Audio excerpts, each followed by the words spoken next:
Bienvenidos amigos de Trujillo es hoy. En este día les quiero dar la bienvenida a este nuevo segmento, que es el segmento de entrevistas. Tenemos un invitado especial, el doctor Luis Fernando Olivera Vera. Él es excongresista, exdiputado, ha ocupado el cargo de ministro de Estado y ha sido embajador de Perú en España. También ha sido excandidato a la presidencia del Perú. Doctor Olivera, buenas tardes. Buenas tardes, compatriotas de Trujillo. Buenas tardes, Melissa. Hoy seguimos de luto. Aquí estoy, compartiendo el dolor de cerca de 10.000 familias que han perdido a un ser querido. Según las cifras oficiales, las cifras reales están hablando de 40.000 muertos víctimas del coronavirus. Y quiero decir que, ante todo, este dolor y este sentimiento debe expresar nuestro compromiso con la vida, con salvar vidas, porque lo que está sucediendo en el Perú ya últimamente, desde las conferencias propagandísticas del presidente Vizcarra, que quieren convertir la vida humana en un número más estadístico. ¿Cuántos caen cada día? Y ayer escuchaba al presidente Vizcarra en un juego de cifras, ¿no?, queriendo demostrar que su estrategia era exitosa. Nos esconden el número real de muertos para decir que el índice de letalidad es menor. Y en realidad esto es muy lejano de lo que está sucediendo en costa, sierra y selva, en el norte, en el sur, en el oriente. Es un drama permanente que merecería que inclusive los peruanos tengamos la bandera izada a media asta. Estamos recibiendo cifras de una masacre diaria, ¿no?, cifras de genocidio, de delitos de lesa humanidad, de holocausto. Son vidas humanas. Nunca tenemos que volvernos indiferentes. Ese es el mensaje que quiero transmitir y rendir homenaje a los que caen además indefensos, estando en la primera línea de combate al coronavirus. Hoy me han reportado que hay más de 70 médicos ya fallecidos, víctimas del coronavirus, y decenas de enfermeras, de técnicos de salud, de trabajadores municipales, de bomberos, en fin, todo el equipo que está resguardando, policías, más de 160 policías muertos. Y todo esto es producto, pues, de una respuesta apartada del sustento científico y además del ordenamiento legal en el Perú, en donde en vez de contener el coronavirus con un diagnóstico temprano, una detección temprana mediante pruebas moleculares, se optó por decisión presidencial las pruebas rápidas, que es la detección tardía y que permite la propagación, porque esas pruebas rápidas no detectan el virus sino a partir del 7º día, es decir, cuando está incubado. La certeza que tiene, ¿no?, por los falsos positivos y la cantidad que ha podido arrojar, ¿no?, de ese mundo. Y hay, efectivamente, hay el 60% de esas pruebas botan falsos negativos, que terminan o en la muerte o en el contagio, en la propagación. Y sobre todo porque la Organización Mundial de la Salud también no ha recomendado su aplicación, ¿no?, incluso para la reanudación de las actividades tampoco, ¿no?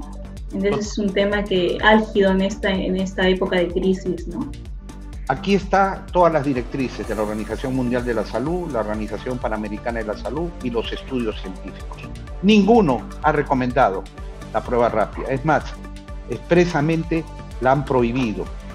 Y la única prueba válida es la molecular, que fue recogida. Tal vez apoyándose en un tema de costos, algo que el presidente salió a fines de marzo a exponer, un tema de cambio de la aplicación del tipo de pruebas, ¿no?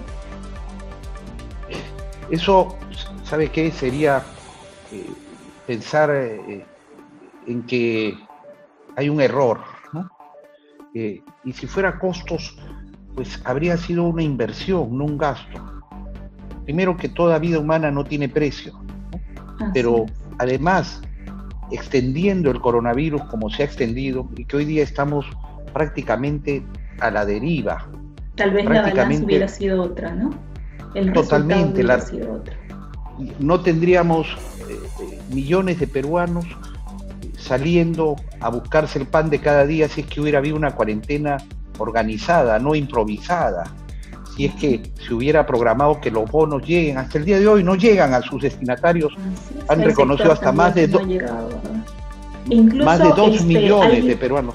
Hubo un planteamiento sobre un supuesto robo por hackers que había habido también de los bonos, ¿no? Por el hecho de que no había llegado a un sector de la población también, ¿no?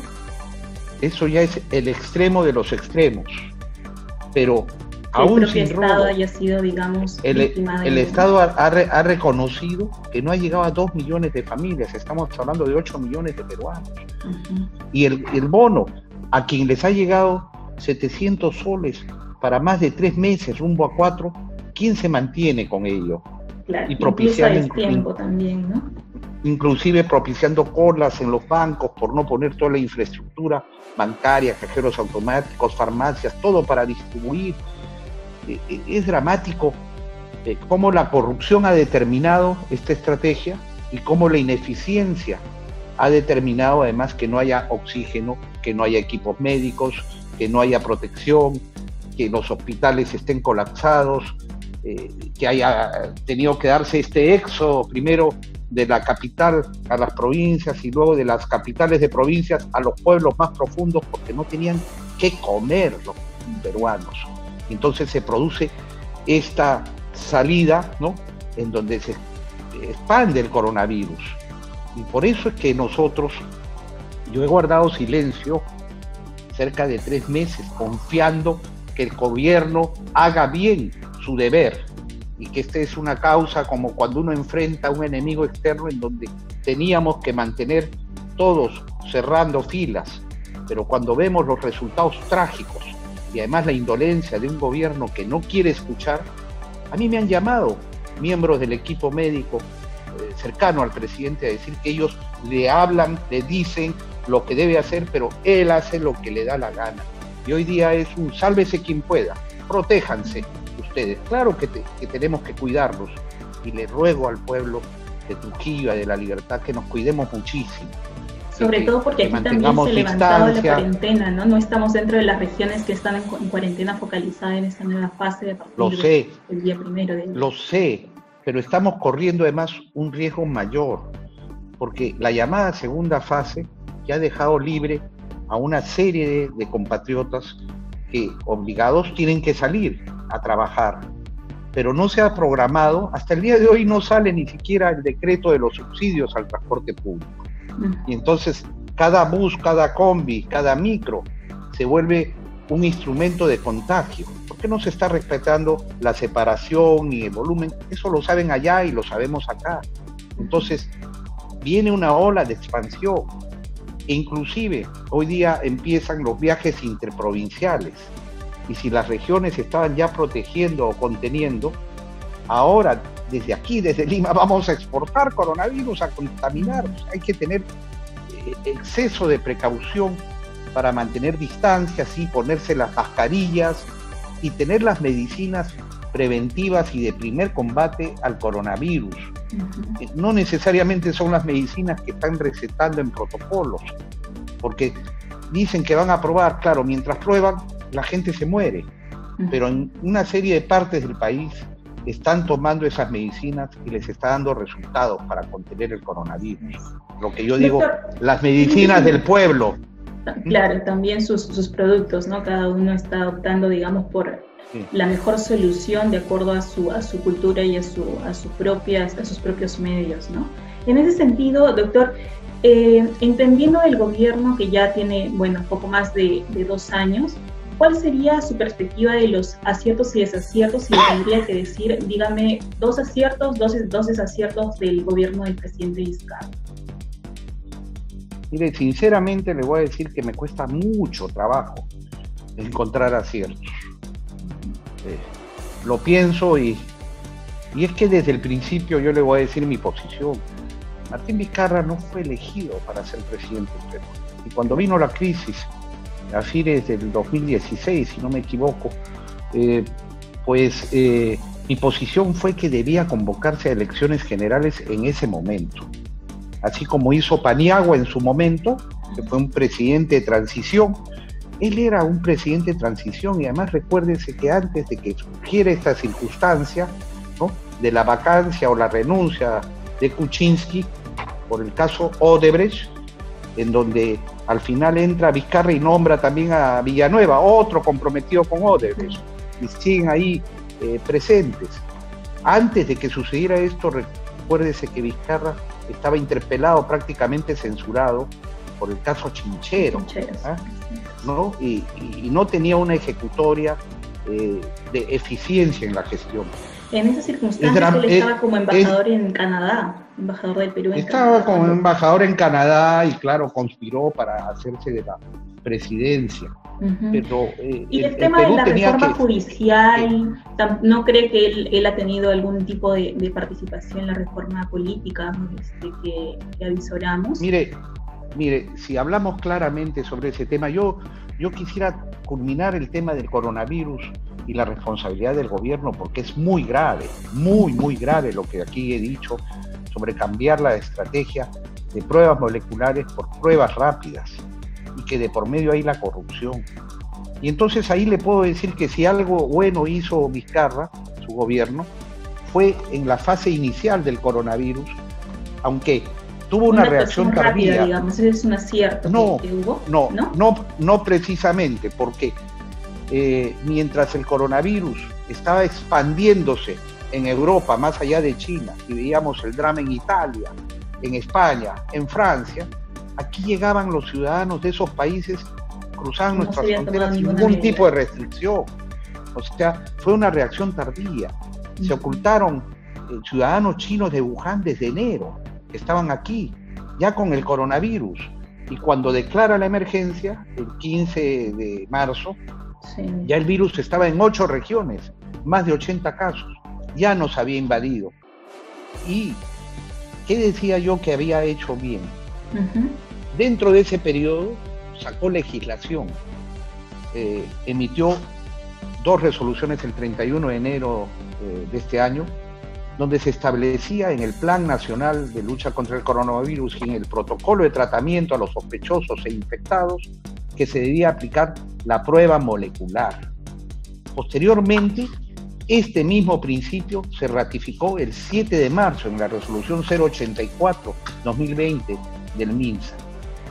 Y además se dio un decreto de urgencia, el 025 del año 2020, en el cual se elevaba a rango de ley la prueba molecular el 11 de marzo. Así como han aplicado en países que con éxito han derrotado al coronavirus. Aquí nomás, en Sudamérica, tenemos Uruguay, Paraguay, en el mundo tenemos Australia, Nueva Zelanda, en fin, Corea, Singapur. Y esto se sabía y estaba dirigido por la Organización Mundial de la Salud. Y era además el reclamo de los profesionales de la salud del Perú, el Colegio Médico.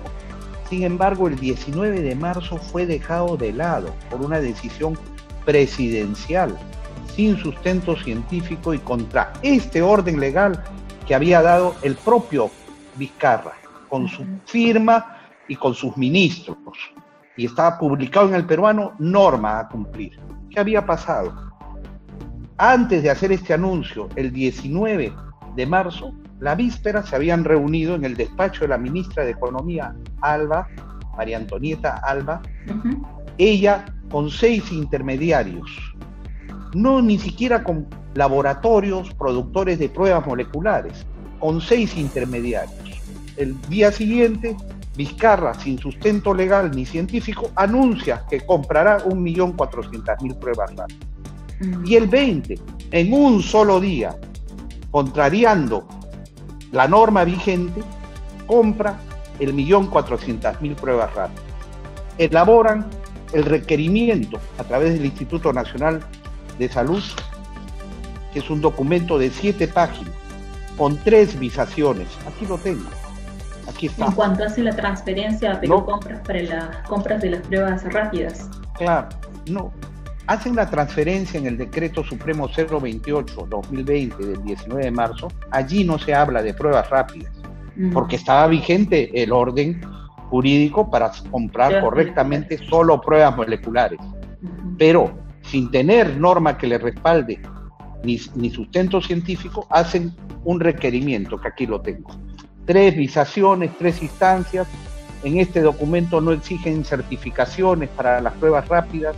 Es decir, es algo totalmente improvisado que tenía por objeto ejecutar lo que ya se habían concertado, que ya se habían coludido, que habían hecho la repartija el 18 de marzo en el despacho de Economía y Finanzas. Y ese día lo mandan a Perú Compras. Perú Compras inmediatamente corre traslado a 28 proveedores. Muchos de ellos no tienen nada que ver con el sector salud. No se presentaron en un grupo reducido, digamos, ¿no? Los amigos del régimen, ¿no? Los que se prestaron para hacer la simulación de una invitación amplia. Y ese mismo día, en cuestión de minutos, 7 empresas presentan propuestas. Y por supuesto, las 2 que se habían reunido con la ministra Alba en la víspera. Las otras 5, le voy a decir, que se dedicaban a qué se dedicaban. Una de ellas se dedicaba a la importación de vitaminas, de alimentos, la empresa Pharmacis. Otra se dedicaba al tratamiento de relaves mineros, aquí la tengo. Pharmacis Perú importaba calcio, vitaminas, lucerna. Promociones de Inversiones Arco era una tienda de bricolaje especializada en el tema. Otra, Equipo Científico SAC, se dedicaba a la fabricación de maquinarias, consultoría de gestión y gestión de relaves mineros, ¿no? La otra, Atipana Constructistas Generales, era una constructora. Y la otra, Leaf Medical, fabricante de equipos quirúrgicos y odontológicos, importador y exportador. Y por supuesto, digamos, empresas que no eran especializadas para este tipo de igual que las que proveían rancho a la Fuerza Armada, empresas de neumáticos, nada que ver. Y los intermediarios compinchados con el gobierno, Multimedical Supplies, que traía desde China estas pruebas rápidas y que su mérito era importar agujas, catéteres, filtros. La otra, Nipromedical Corporation, lo máximo, lo más cercano que tenía era que traía pruebas de embarazo. ¿Y qué trajeron? Pruebas desde China que no estaban certificadas, que estaban cuestionadas, inclusive fueron enviadas a España y fueron devueltas por su baja calidad, y que iban a tener una prohibición total a partir del 30 de marzo. O sea, la celeridad era para que venga acá lo residual de China, lo que no sirve para nada. ¿Y cuánto pagaron? El mismo día pagaron a la misma empresa 16.14 y luego 16.99, 5% más. A las 2 empresas, lo mismo, con sobrevaluación del mismo día. Ocultaron una propuesta que está registrada de 10 soles cada prueba rápida. Dijeron que no reunía las condiciones, claro, no reunía la condición de la COVID, ¿no? Y ahí nomás ya hay 60% de sobrevaluación. ¿Y qué detectamos después con los documentos de aduana, de importación? Que esas pruebas costaban 7 soles, declarados por los mismos intermediarios. Es decir, nos han vendido a más del doble esas pruebas rápidas, que además no sirven para nada. Compraron después, ¿sabe a cuánto? A 29.90, a prácticamente 4 veces su precio en origen, 3 veces la oferta de 10 soles. Han comprado 5,5 millones de pruebas rápidas que solamente sirven para propagar el coronavirus. Por eso digo que la corrupción ha sido el motor, la causa para que este gobierno cambie la estrategia correcta. ¿Y quiénes creen que son los principales responsables del tema de la corrupción? El gobierno, porque entendemos que el gobierno solamente es el gobierno central, digamos, ¿no? Hay un tema de descentralización, una responsabilidad también en los gobiernos regionales, locales. Yo le voy a decir, en primer lugar, el primer responsable es fiscal, porque contra el orden legal y científico él dispone. Pero el viernes pasado ya la Fiscalía Anticorrupción ha intervenido Perú Compras y el Instituto Nacional de Salud y se han llevado los expedientes de compra. Allí se va a acreditar que al no tener sustento legal, salvo que el nuevo orden jurídico del país sea que la palabra de Vizcarra está por encima de las leyes, de las normas, de los decretos. Yo creo que estos funcionarios tendrán que decir la verdad. Igual habrá que averiguar quién seleccionó a los que concertaron ahí en el despacho de Economía y Finanzas, quién dio las órdenes para que se compren esto. La Contraloría el 27 de marzo ya observó y dijo que se violaba la Ley General de Salud, la Ley de Presupuesto, las propias normas del gobierno. Y el 27 de marzo la Contraloría advertía que ponía en riesgo la respuesta sanitaria eficiente y eficaz frente al grave peligro de la propagación del coronavirus, como en efecto sucedió, y agregó que esto ponía en riesgo el correcto uso de los recursos públicos. Usted me dice los gobiernos regionales, yo quiero decirle que sería muy importante saber qué ha pasado allí en el gobierno de la libertad. Porque en el gobierno de Ancash yo sí ya puedo acreditar documentariamente que se han comprado pruebas rápidas. Más allá del 5 millones y medio que ha comprado el gobierno, también han comprado. Pero curiosamente, ¿a quién han comprado? A los mismos intermediarios que se reunieron con la ministra de Economía y Finanzas. ¿Y a qué precio? A 37.50.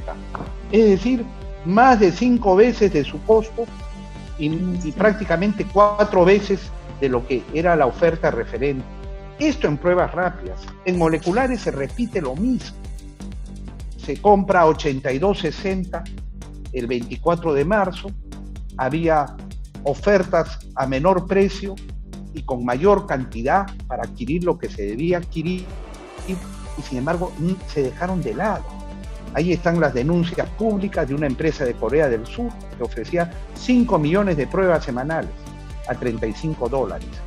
Y luego ha revelado el semanario en sus precios de César Hildebrand que había una prueba molecular de Singapur a $13 cada uno, es decir, a la cuarta parte de lo que terminó pagando el gobierno, que terminó comprando, ¿sabe qué?, a unos intermediarios ecuatorianos a prácticamente 200 soles. Y aquí quiero decirles algo. Cuando el gobierno tenía como referente los 82.60 que había comprado a Productos Roche el 24 de marzo, el 30 de marzo el ministro Zamora, el ministro de la muerte, este ministro se fue de boca y dijo que costaban 200 soles. Pero si el precio referente era 82.60, ¿no? 2 días después le compra a los intermediarios ecuatorianos a prácticamente 200 soles y después sigue comprando 82.60. Es que aquí hay un carnaval de millones de sobrevaluación y todo al margen de la ley y exponiendo la vida de los peruanos y afectando gravemente la economía nacional, porque contra más se extiende el coronavirus, más crítica es la situación económica y sobre todo de los más vulnerables, de la pequeña empresa, de los que viven de su trabajo diario, porque los poderosos están protegidos. Ya ve usted los 30.000 millones de soles de reactiva. Ahora nos quieren engañar diciendo que 280.000 empresas han sido favorecidas. ¿Por qué no dicen con qué cantidades? No llega al 10% de los 30.000 millones. El gran dinero ha ido para las empresas vinculadas a los bancos, ¿no? Para empresas procesadas por corrupción, para grandes medios de comunicación. Es decir, no ha llegado al pequeño, al micro. Sí ha llegado a empresas que ya han despedido trabajadores. No ha llegado al agro, por supuesto. ¿Qué va? Eso no importa. Aquí, en los hechos, hay un grupo mercantilista que está cercano al poder y que está disponiendo de los fondos que deberían llegar al pueblo para ellos sí mantener sus utilidades. Y ciertamente, en épocas de crisis, cuando llueve todos se mojan y debe mojarse primero el que tiene más cómo protegerse. Hemos visto los casos dramáticos. Aquí no responden ni siquiera para tener oxígeno mientras el oligopolio de oxígeno estaba allí. Aquí no vemos una respuesta para realmente que llegue el dinero a quien tiene que llegar los comedores populares que funcionen y que esté protegida la alimentación, la subsistencia de los peruanos más vulnerables. No llega. En cambio, doctor, a los poderosos les llega todo. En ese sentido, ¿cuáles creen que van a ser los principales efectos que nos va a dejar esta crisis causada por la pandemia de COVID-19? Mire, hay un efecto irreparable que es la pérdida de vidas humanas. Nadie le va a devolver la vida a nuestros compatriotas. Ese dolor lo vamos a llevar siempre. Y no debemos olvidarlo.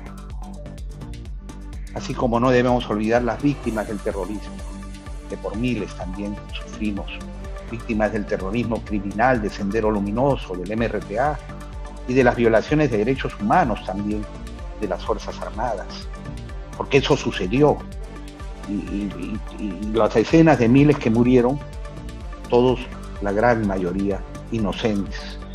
Nosotros, por eso, hay un costo irreparable, pero nos dejan el país quebrado.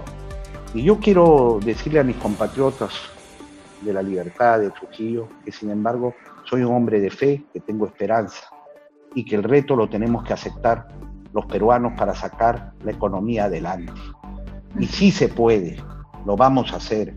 Mire, hoy día tenemos proyectos ya listos para poner agua potable y desagüe a 15 millones de peruanos. Sí, señores, tenemos el dinero, tenemos el financiamiento, pero este gobierno ni aprueba los proyectos, ni pone el financiamiento, ni mucho menos los licita.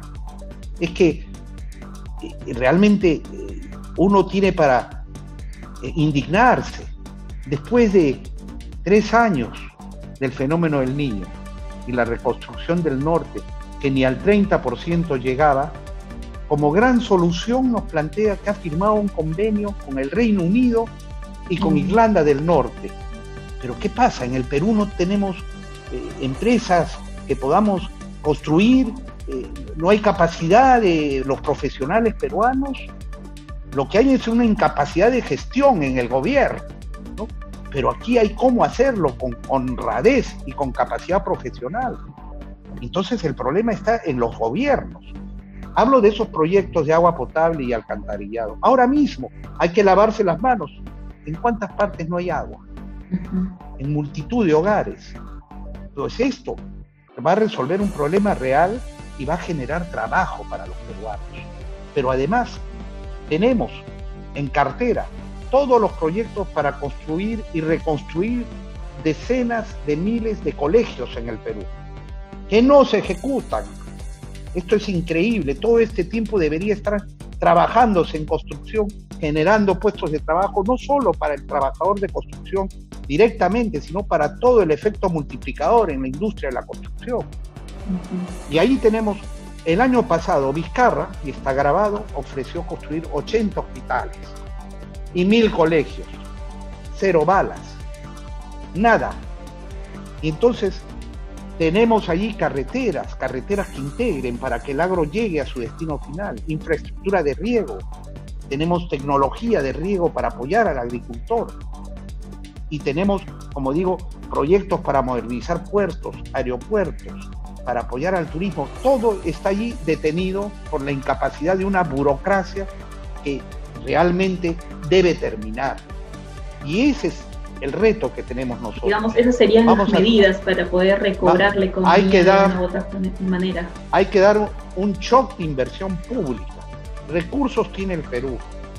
Hay recursos en el Banco Mundial, en el Banco Interamericano de Desarrollo, en el Banco Europeo de Inversiones, en la Corporación Andina de Fomento, en gobiernos, potencias económicas. A mí realmente no tendría ningún reparo que vengan aportes de Estados Unidos como de China, de Rusia, de los árabes, de Europa, de la Unión Europea. Aquí tenemos que hacer este shock de inversión pública poderoso que va a cortar las distancias en la desigualdad social, invirtiendo en salud, en educación. Y entonces, si a eso le sumamos que hay una serie de proyectos en el sector privado que están detenidos también, creo que si nos ponemos todos a trabajar con eficiencia, vamos a recuperarnos, y a recuperarnos, yo espero que con la mayor rapidez posible, porque No queremos un país en donde los peruanos estén sometidos a la limosna que le da el gobierno de turno. Los peruanos quieren trabajo digno, y los peruanos somos trabajadores, y en consecuencia ese es el reto que hay que asumir y que hay que aplicarlo, más allá de derechas o de izquierdas. Lo que el país necesita es un gobierno eficiente que resuelva los problemas de la población, pero que tenga como prioridad número uno el reactivar la economía, echarla a andar, generar y recuperar los más de 5 millones de puestos de trabajo que hoy día se están perdiendo, y aplicarlos para acabar la brecha, la deuda social, aplicarlos primero en salud y en educación. Educación protegiendo al niño desde el vientre materno y poniéndolo en igualdad de condiciones cuando está ya terminando su profesión, su universidad de calidad, universidad pública de calidad. Hay que acabar con el lucro en la educación. Está bien que sea complementario, pero los peruanos estamos escandalizados que hayan estos mercaderes de la educación que se ufanan diciendo que se llenan los bolsillos de plata como cancha, ¿no? Con la educación del pueblo y sin pagarle impuestos al Estado, sacando una serie de argucias para evadir el pago de impuestos. Francamente, todos estos recursos nosotros tenemos que aplicarlos, capacitando a nuestro magisterio, reconociendo la deuda social que se tiene con ellos, y me da pie para decir lo que está sucediendo ahora con la educación a distancia que han implantado. En muchas partes del Perú no hay banda ancha, no llega ni el teléfono. Los niños tienen que caminar horas, sobre todo en las zonas de altura, de montaña, en zonas apartadas.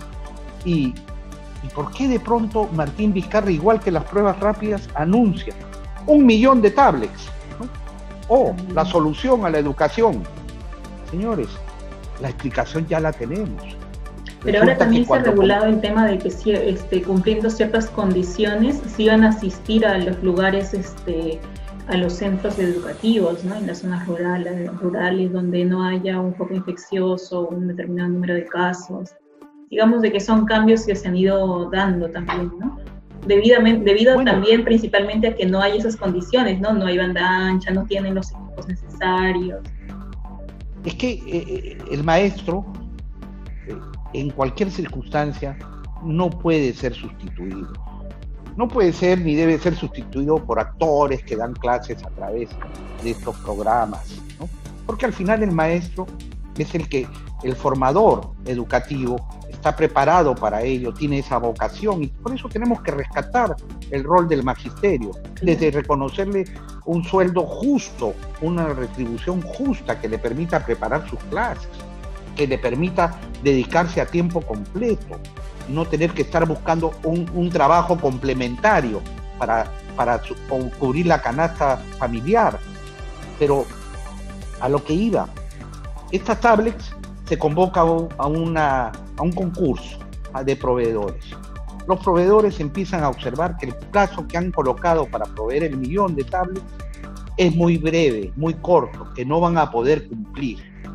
Pero curiosamente, hay un intermediario que dice, yo sí puedo cumplir. ¡Oh, sorpresa! Uno en el mundo. Claro, un intermediario. ¿Y qué dice? ¿Y qué ofrece? Tecnología del 2017-2018, cuando los requisitos del concurso ponía tecnología del 2019. ¿Por qué? Porque la tablet del 2019 incorpora el chip como se tiene en el celular. Y eso facilita efectivamente que pueda llegar a una serie de zonas donde inclusive no hay banda ancha. Pues se lo dan el contrato. Ya salió el informe de la Contraloría cuestionando, señalando una situación adversa y que debe detenerse esa compra y dar un plazo mayor. Pues igual que en el informe de las pruebas rápidas, el gobierno continúa indolentemente, no le importa nada. El negocio es primero, sus intermediarios con sus lobistas y con su repartija de coima. Quiero decirles que este tema de la tecnología es lo que sucede y se conoce en el medio, porque la tecnología, como bien se sabe, una vez que sale una nueva tecnología, hace que baje el precio notablemente del anterior tablet, hasta llegar a ser residual el costo, es decir, prácticamente lo ponen ya como costo cero. Y lo que sacan de ahí es adicional, y eso es lo que buscan estados, gobiernos corruptos, para colocar esa producción que ya pasó a ser obsoleta y les da para repartir mucha coima. No es la primera vez que pasa en el mundo, pero aquí se trae como gran solución para disfrazar la corrupción que está atrás de ello.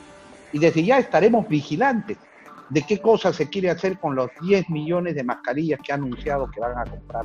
Yo espero que sea a los productores nacionales, ¿no? Aquí no hay ninguna ciencia oculta para hacer las mascarillas, inclusive las COVID-95, y hay capacidad. Aquí tenemos perfectamente la posibilidad, y que sea una convocatoria transparente y no un nuevo negociado que nos quiera embarcar el gobierno.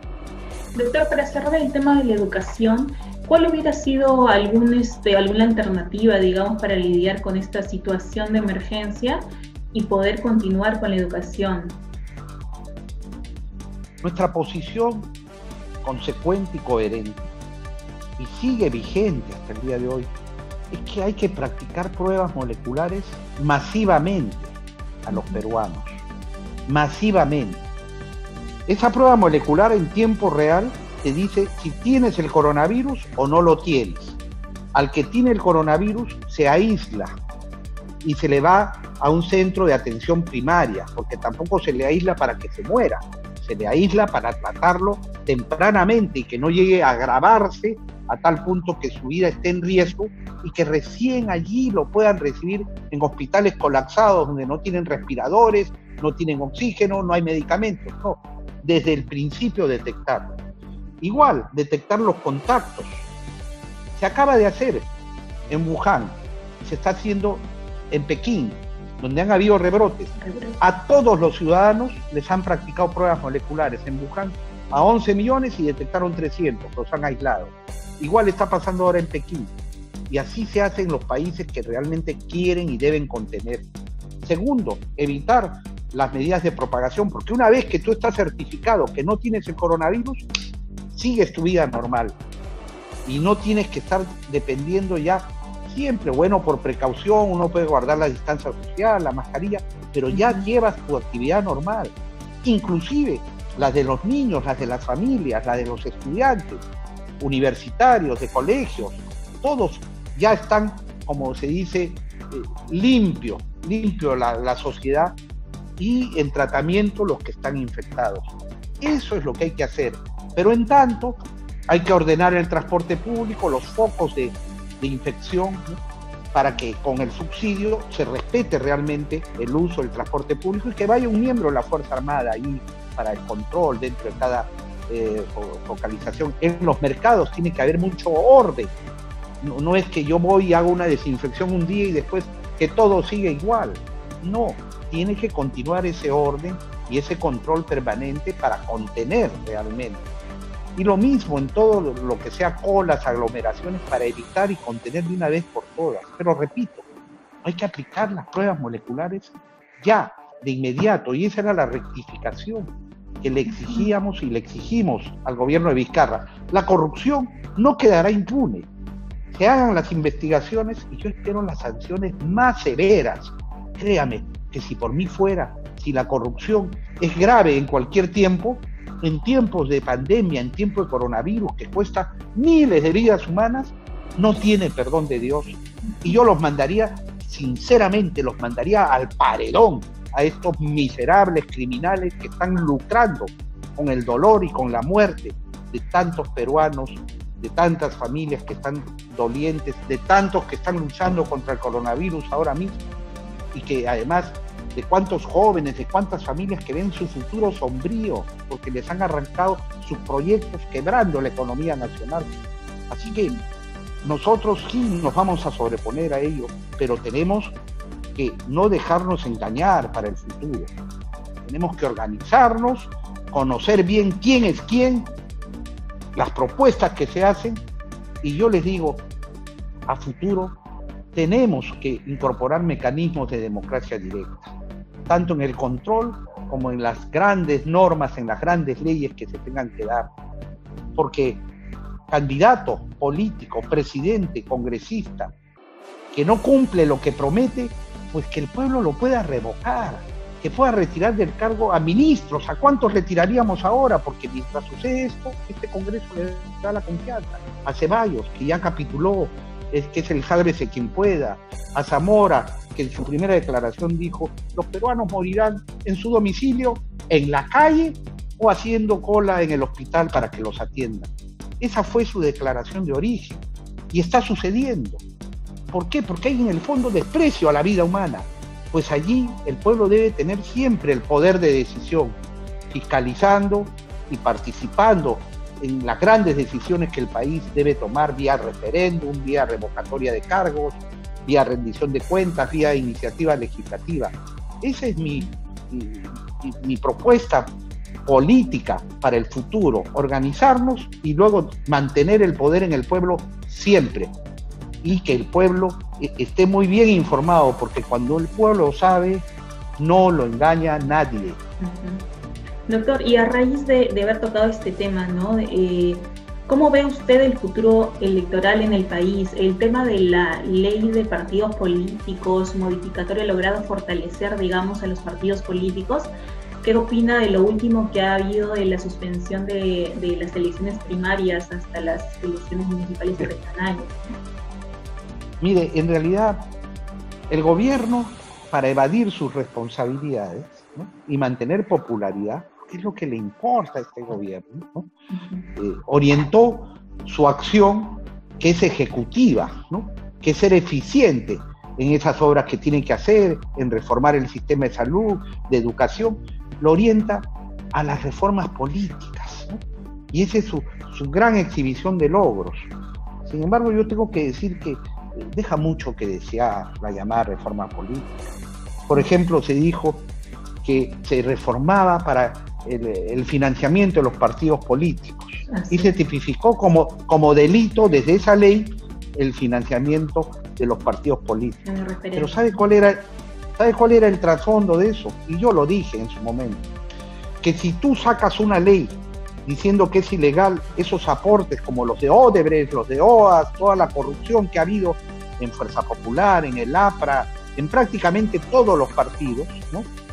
¿Qué cosa están haciendo los abogados de la corrupción? Diciendo, antes de esa ley no era delito. En consecuencia, como dicen los abogados, nullum penam, nullum crimen, ¿no? Si no estaba penado, no hay crimen y por lo tanto por eso no se condena. Ahí sí tenemos a Ollanta-Humala, a Nadine, que han recibido también millones, están libres y felices y contentos. Aunque después la contrapartida fue el gasoducto del sur, que todos los peruanos pagamos, que valía 1.000 millones de soles, pasó a costar 11.000 millones de soles. De dólares.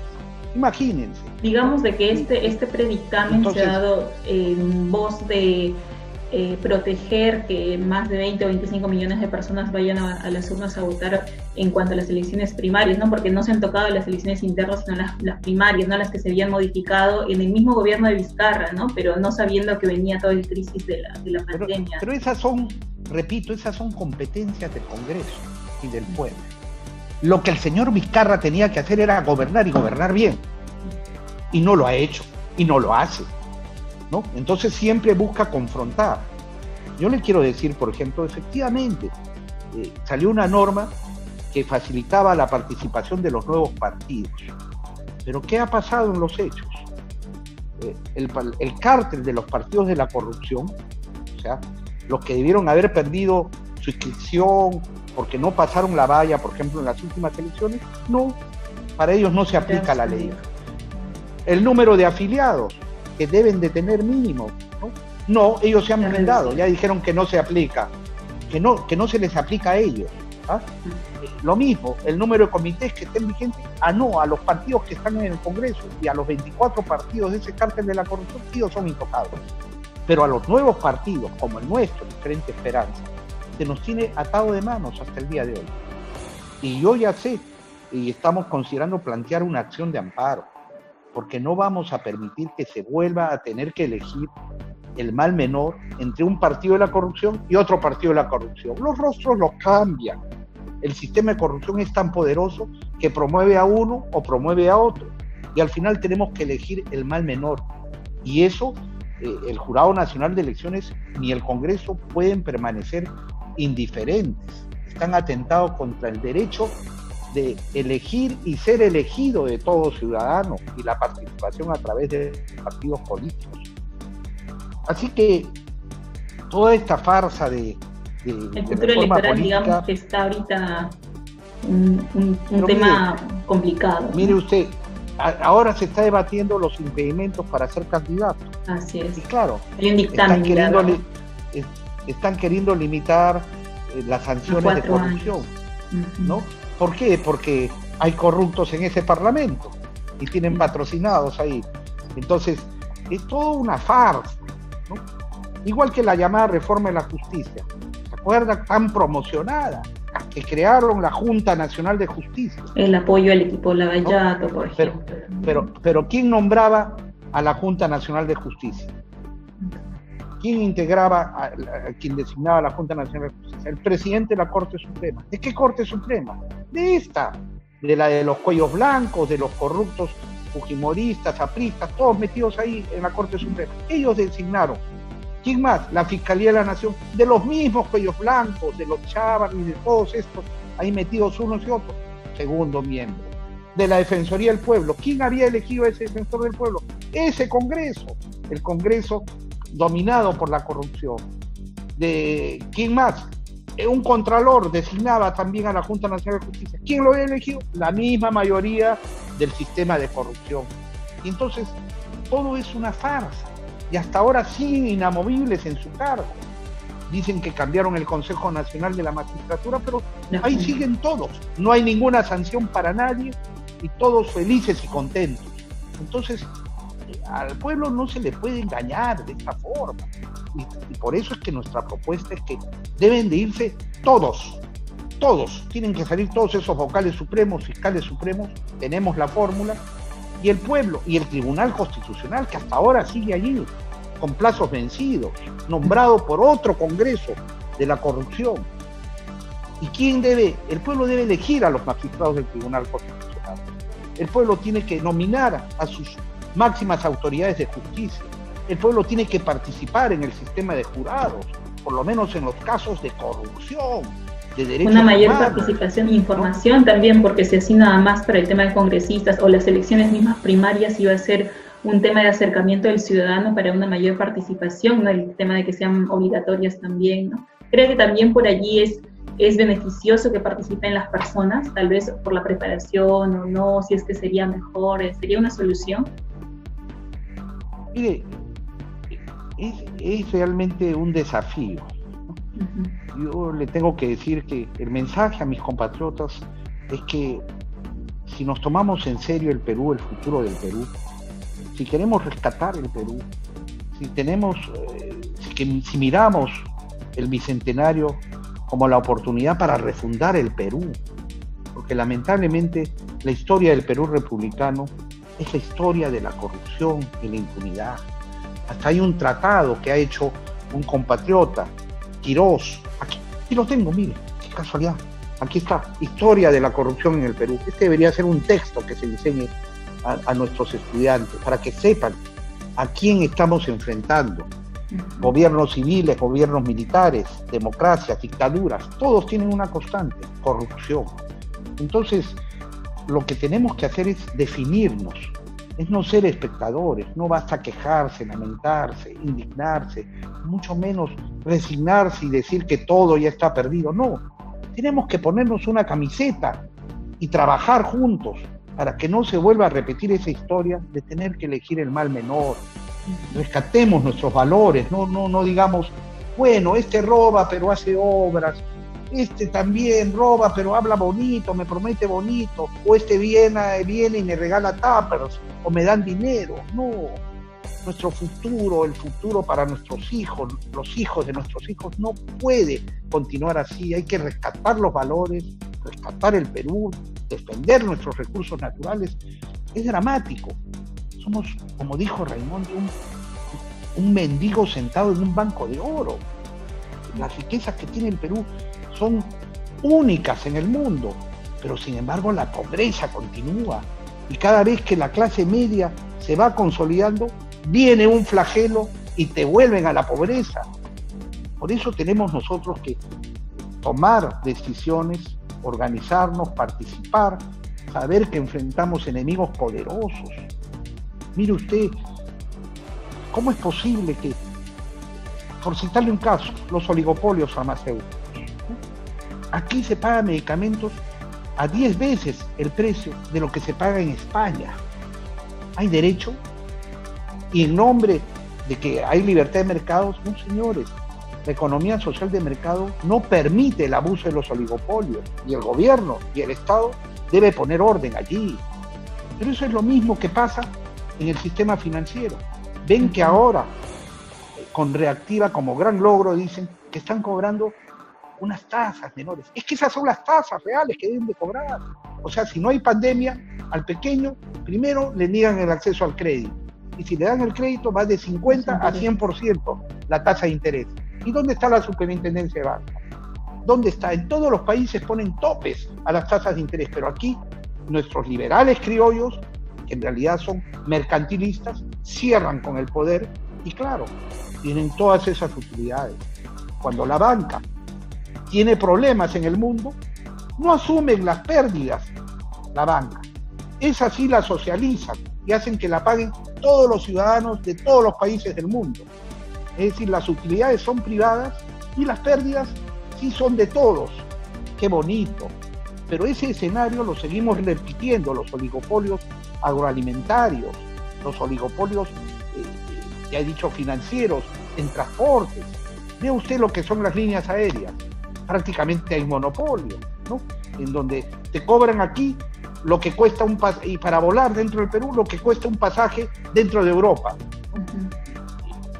Y así podemos seguir repasando uno a uno los oligopolios. Doctor, y para no dejar de tocar el tema del tema de las clínicas, ya hablando del libre mercado por allí. Por supuesto. ¿Cuál es su opinión sobre este acuerdo que se está dando con las clínicas privadas? Que si bien es cierto, se indica de que hay un número de 12 clínicas que están, digamos, aceptando ese tipo de acuerdos, ¿no? Para las tarifas planes de $5,000 más que ve, se pueda atender a los pacientes COVID. Mire, primero que ha sido una reacción tardía también, porque la Ley General de Salud tiene un artículo en donde en una emergencia sanitaria nacional como la que padecemos, oficialmente reconocida desde el 15 de marzo, el Estado tiene la facultad para disponer de todos los medios y enfrentar, en este caso, el coronavirus. Es decir, no necesitabas ni amenazar con expropiación ni nada. Tenías la facultad desde el primer día. Y es que un gobernante, ¿qué hace? Digamos, ¿no? Por supuesto, aquí nomás en Chile no se puede decir que eso es estatismo ni comunismo. En el propio Estados Unidos, Donald Trump recurrió, no tenía esa ley de salud, pero recurrió a una ley de la guerra de Corea. Y en todas partes. Y el ministro Zamora ha indicado que no se les puede obligar a estas 65 clínicas que forman parte de la Asociación de Clínicas Particulares del Perú a acatar este contrato, ¿no? O a firmar este acuerdo. Es que les tiembla la mano frente al poder. No sé si les tiembla la mano o más bien están bien aceitados. Y entonces, ¿qué es lo que hace un gobernante? Señores, clínicas, todos, clínicas privadas, hospitales de la Fuerza Aérea, del Ejército, de la Marina, todos, Seguridad Social, el Ministerio de Salud, todos a disposición, porque toda vida humana tiene igual valor.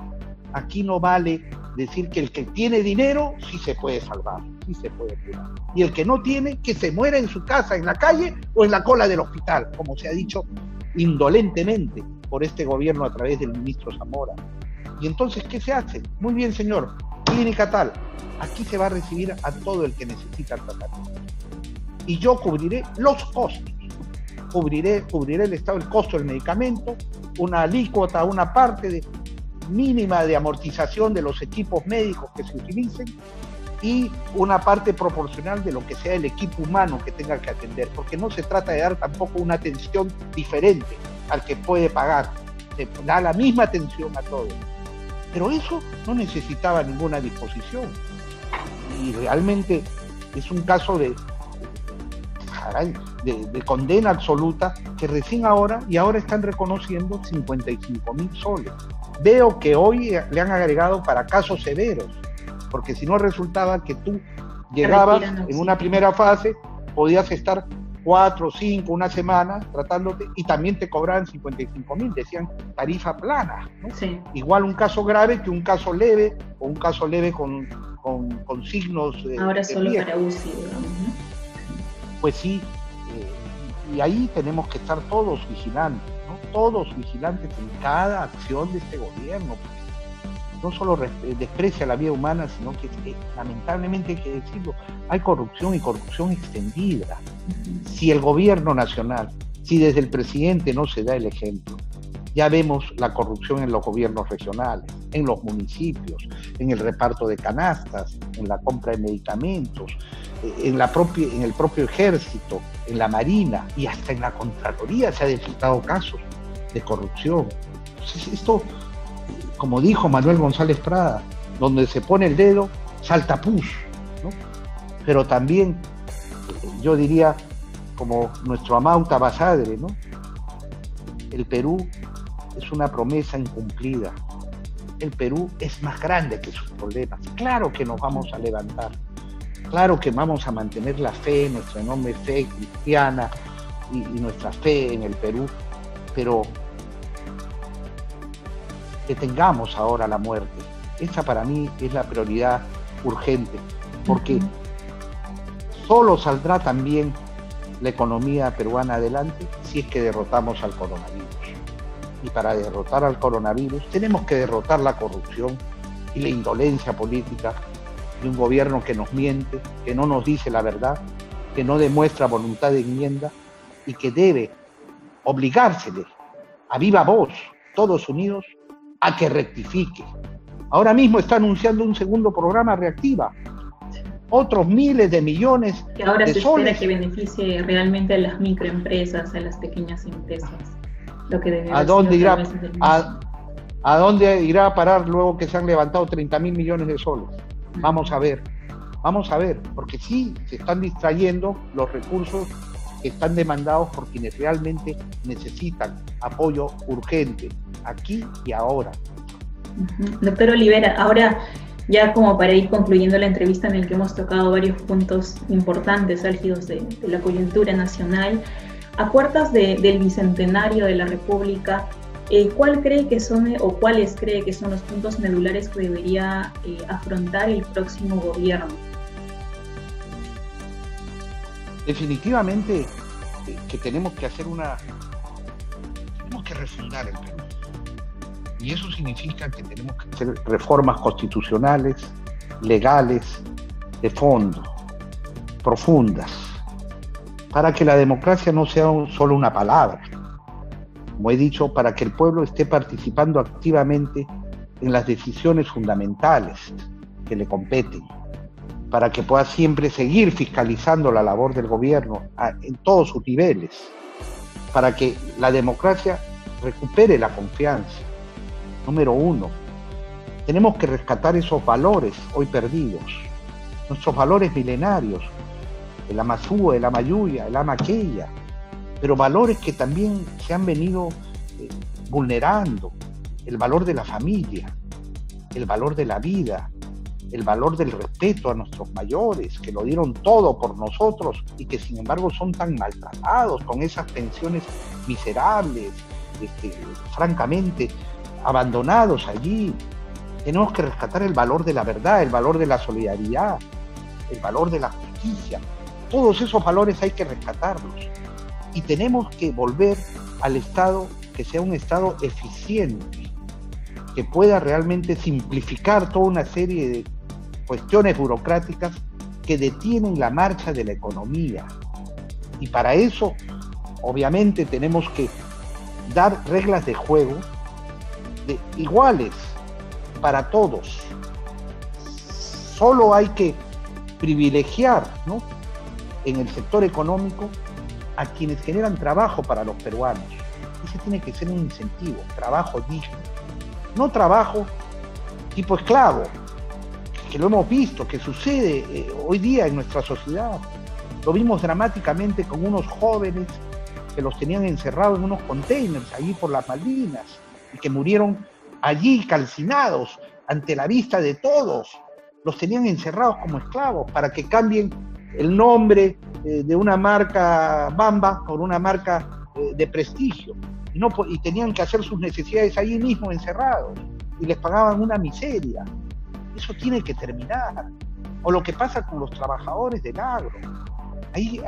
Ahí el 2000 Fujimori dio una ley en donde prácticamente se recortaban los derechos. El sueldo máximo era el sueldo mínimo.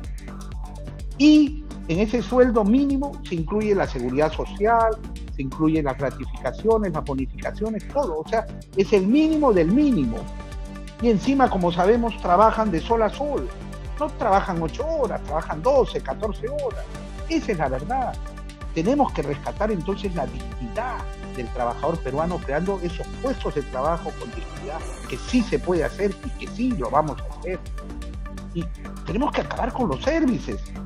Promesas sistemáticas de varios candidatos, ¿no?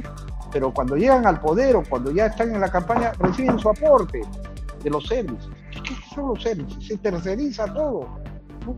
Y entonces el trabajador del servicio, la empresa tercerizadora, le pagan 1.000 y el trabajador recibe 500. ¿Qué es esto? La explotación legalizada no puede ser. Entonces, si nosotros aplicamos realmente una economía social de mercado, vamos a generar riqueza, que es lo que hay que generar. ¿Para aplicarla en qué? En salud, ya lo vemos, ha quedado retratado. La precariedad de nuestro sistema de salud, que es verdad, no es de este gobierno. Lo que pasa es que este gobierno no ha hecho nada y obviamente no ha tomado las previsiones cuando se le alertó. Viene el coronavirus, pues construye los hospitales de campaña, los de primera atención, toma esto, toma el otro, compra medicamentos, equipos de seguridad. No lo hizo, porque es incapaz, para empezar, ¿no? Pero sí hay toda una herencia, hay que invertir en salud. Y la gran inversión que tiene que haber es en educación. Más allá de porcentajes, hay que ejecutar, no solamente infraestructura, hay que capacitar al magisterio, hay que dotar de todas las oportunidades y hay que proteger en la nutrición del estudiante desde el vientre materno hasta que termine. Porque si no se protege desde el vientre materno, ¿qué es lo que va a pasar? Ese niño va a llegar desnutrido, con el cerebro disminuido. Y la educación es el verdadero nombre de la justicia social. Que todos tengan educación de calidad, empezando por la universidad pública, por el colegio público. Porque ¿qué es lo que sucede? Y ustedes lo ven. Deliberadamente se ha ido debilitando la educación pública. ¿Para qué? Para que surjan los negociantes de la educación, a llenarse de plata como cancha los bolsillos. Entonces, no basta aprobar un presupuesto, hay que ejecutarlo. Vean ustedes la historia de la ejecución de los presupuestos del sector de educación. Devuelven cada año 40, 50%, con tanta necesidad en el Perú. Y entonces, si nosotros damos esa igualdad de educación de calidad a todos con la educación pública, pues van a tener igualdad de oportunidades. Y eso es justicia social. Y es garantía para el desarrollo. Los países que han salido adelante son los que han invertido en educación y no los que postergan la educación porque no les da la popularidad de estar inaugurando un puente, una construcción o de estar regalando a la gente dinero sin que haga nada. No, hay que darle los instrumentos de liberación al pueblo peruano, los instrumentos de justicia social, y eso es educación. Por supuesto que hay que dar seguridad, y ustedes lo saben en Trujillo, que tanto padecen la inseguridad, la delincuencia. Pero eso es capacidad, es dedicarle tiempo. Todo el mundo sabe dónde están los focos de delincuencia, pero siguen operando. Hay que aplicar inteligencia, hay que aplicar toda la tecnología. La vida de todo peruano vale igual, ese es el principio. Todo peruano debe tener la misma seguridad.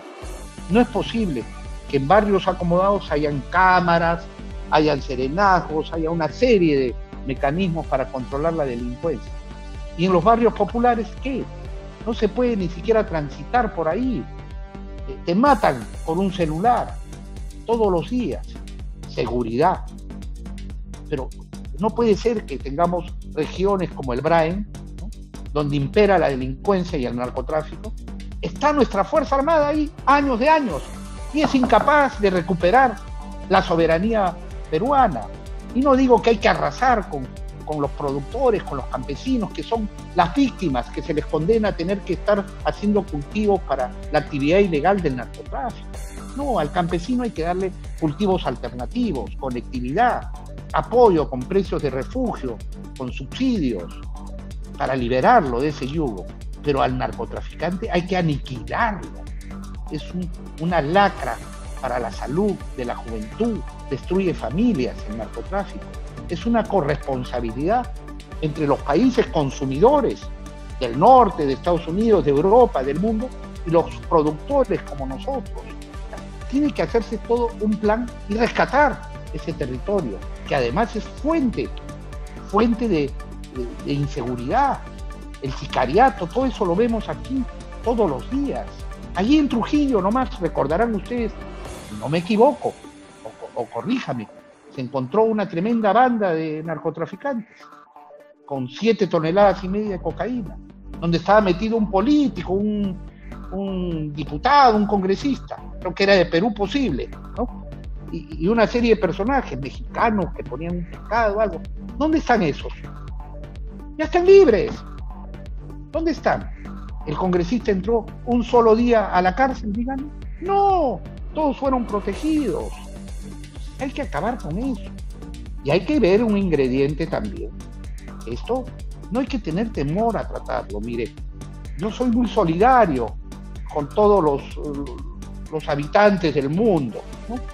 Con los que sufren opresión, con los que están ahora en situación muy difícil, como nuestros hermanos de Venezuela. Pero mi mayor solidaridad será acabar conjuntamente con los países libres del mundo que quieren liberar de esa opresión a pueblos oprimidos como el venezolano, para que salga y termine ese régimen. Pero lo que yo no puedo hacer es decir, señores, aquí tenemos un sistema de educación postergado para muchos peruanos, un sistema de salud que ya lo vemos, los puestos de trabajo se han perdido y sin embargo los trabajadores peruanos antes de la pandemia, muchos jóvenes se les despedía y entraban ¿quiénes? Llamémosle con nombre propio, venezolanos. ¿Por qué? Porque el venezolano venía y te decía, ya, el sueldo mínimo ¿cuánto es? 800, 900, a mí págame 600. Y le quitaba el trabajo a los peruanos. La caridad empieza por casa, la justicia empieza por casa. Para mí sí, el trabajador peruano va a tener una prioridad, un incentivo, igual que la industria nacional. Tenemos que ser ahí sí nacionalistas y defender a los peruanos ante todo. Entonces, todos estos son los desafíos que tenemos por delante. Y yo sí creo que hay peruanos muy capaces para que asumir esta responsabilidad. Y creo que estos desafíos van más allá de derechas, de izquierda o de centro, como somos nosotros. Nos convoca a todos. Los únicos que no tienen cabida en este proyecto son los corruptos.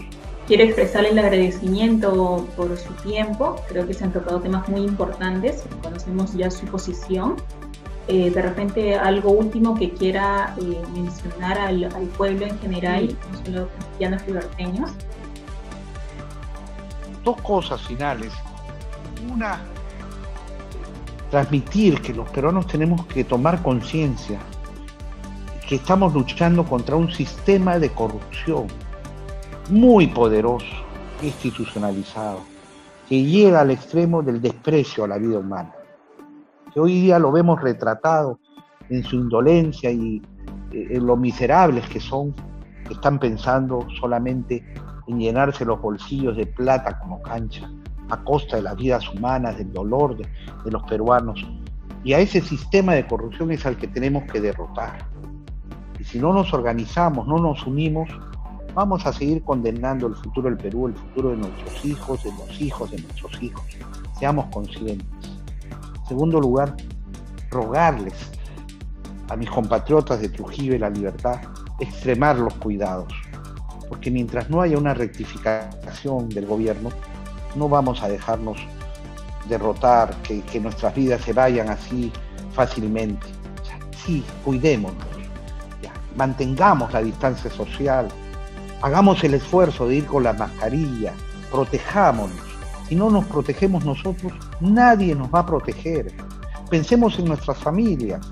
Si se enferma a alguien vulnerable, puede hasta perder la vida. ¿Cómo va a quedar tu familia? Si tú te contagias, vas a terminar contagiando a tu familia. Y vaya lo que puede pasar allí, ¿no? Entonces, les ruego, cuidémonos. Si se va en transporte público, exijamos que se mantenga la distancia social, no caigamos en esas aglomeraciones. Eso por ahora. Y Dios quiera que el gobierno rectifique y que realmente practiquen las pruebas moleculares para de una vez derrotar al coronavirus.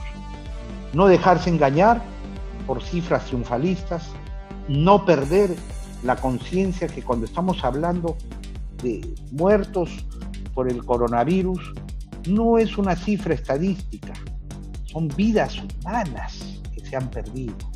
Igual que cuando se habla de pérdida de puestos de trabajo, pensemos que de eso dependen familias, ¿no? Y que unos pierden la vida víctimas del coronavirus y a otros millones se nos está condenando a morir en la muerte lenta. Entonces tenemos nosotros que ponernos de pie, cuidarnos y ponernos de pie, organizarnos. Y solamente terminar diciendo algo como hombre de fe que soy, que evoca momentos memorables de lo que son nuestros principios. Solo le pido a Dios que el dolor no nos sea indiferente, que la reseca muerte no nos encuentre vacíos y solos sin haber hecho lo suficiente.